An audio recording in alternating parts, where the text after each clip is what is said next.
So, should you join a big agency or should you start something new on your own? That's a question I got recently it came over text, and I'm like, I got to make a video about this because there's a ton of things that go into that. It's a big loaded question, and it's really subjective on who you are, what your stage of life is, and what you want moving forward. So, there's 17 things that I wrote down on a list that I'm going to go over you on this video about things that you should think about kind of in order, sequential order, as you examine, like, if you're currently selling for a small shop and you want to go to a big shop because you want more resources, or should you just pause your financial goals right now to go and do something on your own?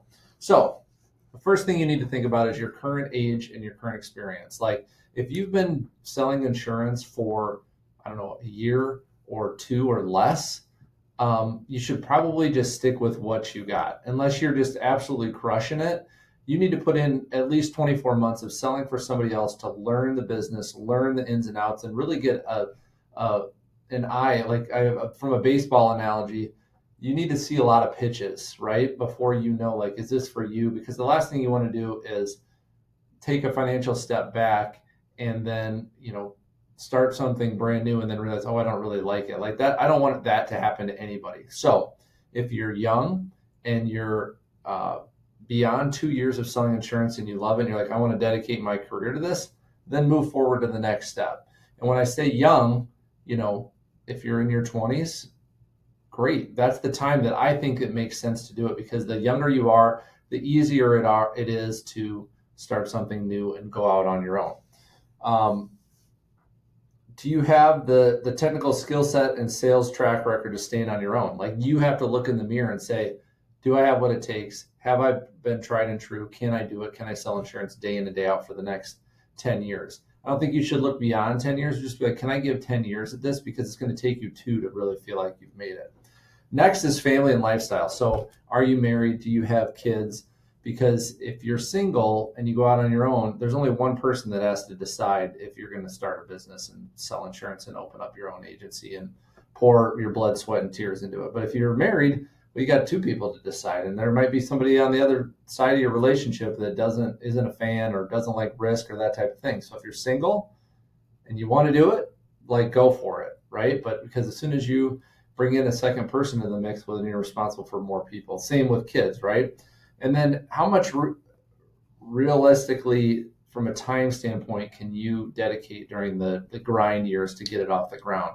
Somebody that's willing to work weekends and work on building the business instead of working in the business, selling insurance on the weekends, like, that's going to set you apart. So the sooner you do it before you have a family, before you have kids, the better that's going to be. The next one is debt and financial lifestyle. Like, if you've got a lot of debt and you are straddled with that and strapped with that, maybe that's the better term, like, you should think twice about stressing your financial picture going into business for yourself. So if you're lean, you're renting an apartment, you're on your own, you love insurance, you're single, no kids, and you're like, man, I'm just going to grind at this for 2 years. Well, then shoot, go for it, right? But if you've got a big house payment, a big car payment, like, you're not in a real good position to strap yourself financially further. And what's going to happen is that's going to spill over to your insurance sales.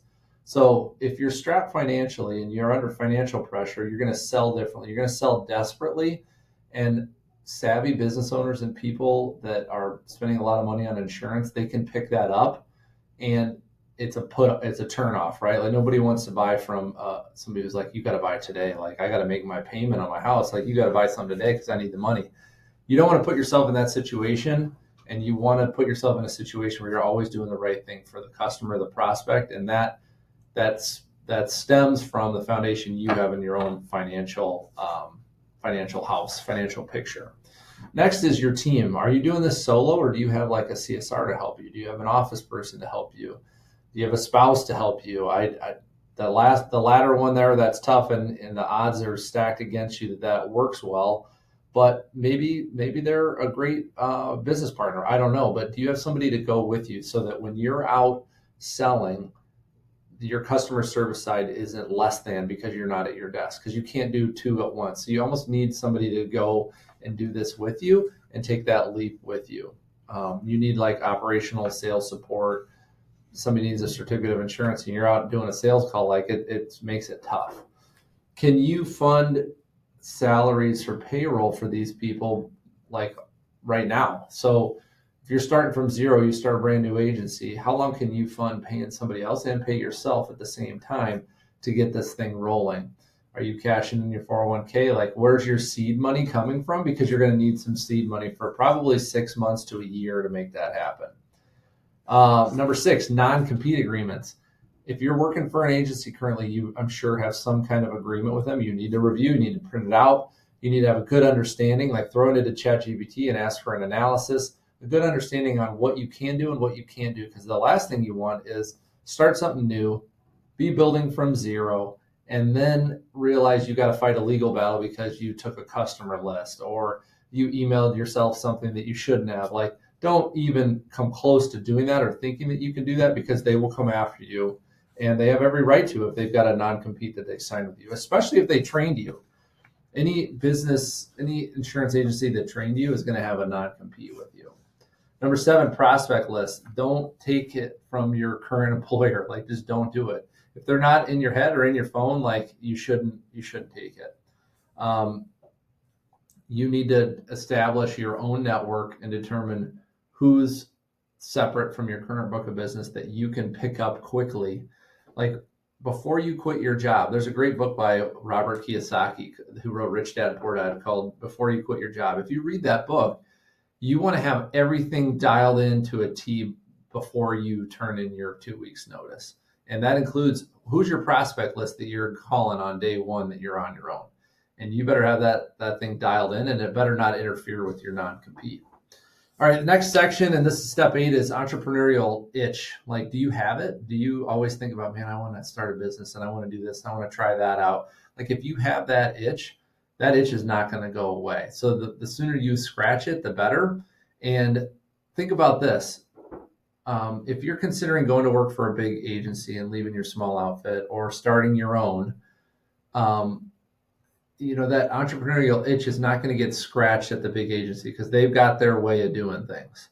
But if you go to them right now, you don't really have any leverage because you got a non-compete, and it's kind of going to be like, oh, they're going to offer you the commission splits on new business and renewal, and it's take it or leave it. Like, you don't really have any leverage, versus if you have a book of business that you can bring because you had your own agency, you can roll that up and negotiate higher splits or negotiate some kind of future equity, things like that. Whereas if you just come to them as a salesperson that says, oh, I got a phone full of prospects, well, you don't really have any leverage. So you want to give yourself the most leverage you can to get ready for that conversation before you go to the big guys, because they will chew you up otherwise. The entrepreneurial fit, the other question was about, like, if you don't start your own agency, are you going to start some other side business? And is that, like, let's say you start a car washing business or apartments or something like that, like you're doing that and you're selling insurance. Is it distracting you from maximum potential in insurance? And do you want that? So think about that and analyze that as well. Niche market. Do you have a niche market that you're really good at, that you want to go after? If you can get a carrier to align with the niche market that you want to go after, and you write a business plan for that carrier, you can get a carrier to lock arms with you, so to speak, and really go for that moving forward. So make that part of your game plan before you quit your job, is like, what's your target industry? Be real clear on that and build yourself a successful plan and idea of where you're going to be 2 to 5 years from now, and like the benchmarks and what you have to do to get there.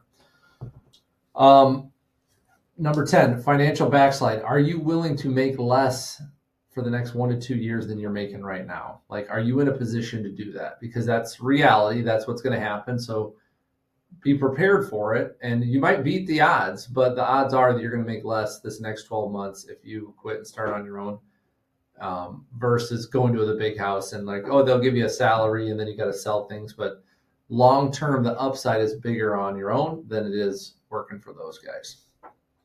Carrier contracts. What carriers can you get immediately? What conversations have you had with carriers? Will people give you, a contract? You need to have business plans ready for them to have those conversations. You need to have a clean driving record. You need to pass a drug test.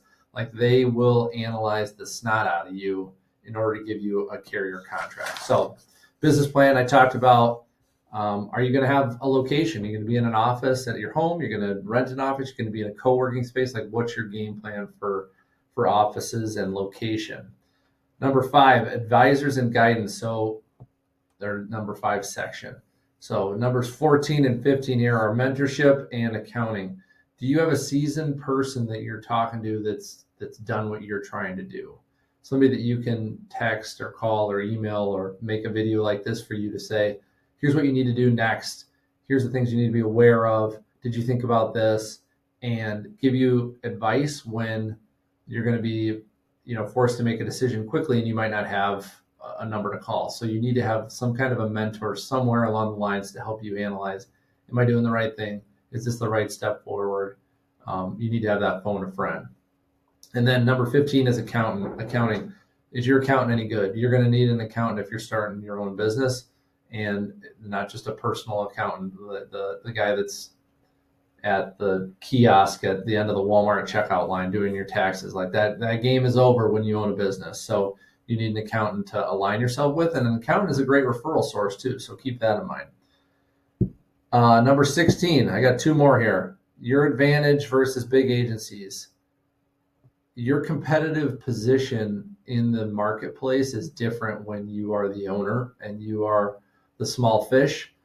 A lot of business owners resonate with that and they identify with you. And when you come in, they're like, I'm running my own business.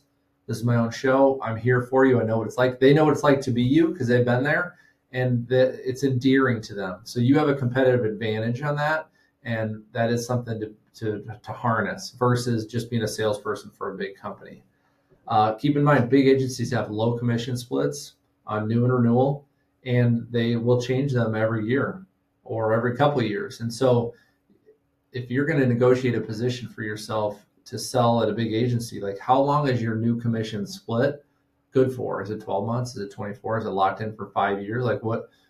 And then if they get bought out, the new people will lower it. I mean, this happens time and time again to guys that I know that sell in the big offices that have lower commission splits on renewal, and they're just making automatically 5% less this year on renewal because their agency got bought out by a bigger fish, and that's how they drive EBITDA figures. All right, last one, step 17 is the gut check. What's your gut say? Like, what's your family and your friends say? What's your customers and prospects say? Do they say you should do it? Do they say you have what it takes? Do they encourage you, that way? Do you have a good risk tolerance? What's your track record in life with sports, with school, with previous jobs? Like, are you the guy that gave up mid-season and quit? Or are you the person that stayed through the season and then was a champion at the end and you didn't think you could do it at the beginning? I don't know. I think if you're watching this video this far into it, 13 minutes in, like, you're the person who's going to stick it out to the end. But I think the best thing to do is pick your top 3 to 5 favorite clients, tell them what you're thinking about doing, ask them their opinion, ask them if you have what it takes, and ask them, the hard question is, hey, if I left and my non-compete was up, would you come with me? And you're going to get a really straight answer from them. Like, it'll be a no hesitation. Yeah, for sure. Absolutely. We're 100% behind you. If there's any hesitation, then you need to pursue, what is that? If somebody pauses, well, then you need to say, well, what is it that makes you pause? And dig into that and find out why, because that's going to really, help impact your decision-making and improve. So if people are pausing now, okay, well, that means I need to work a little bit harder, address that situation with them. And maybe I do that for another 12 months, and then I have the same conversation with them again. So if it's a large brokerage or if it's on your own, you have to examine all these different steps, and I want to walk through them with you. So comment back in the video if you want additional thoughts or things to contemplate like that. But really, it comes down to what's in your gut. Can you ever get rid of that itch to be an entrepreneur or not? And do you have the guts and the time and the money to make it happen?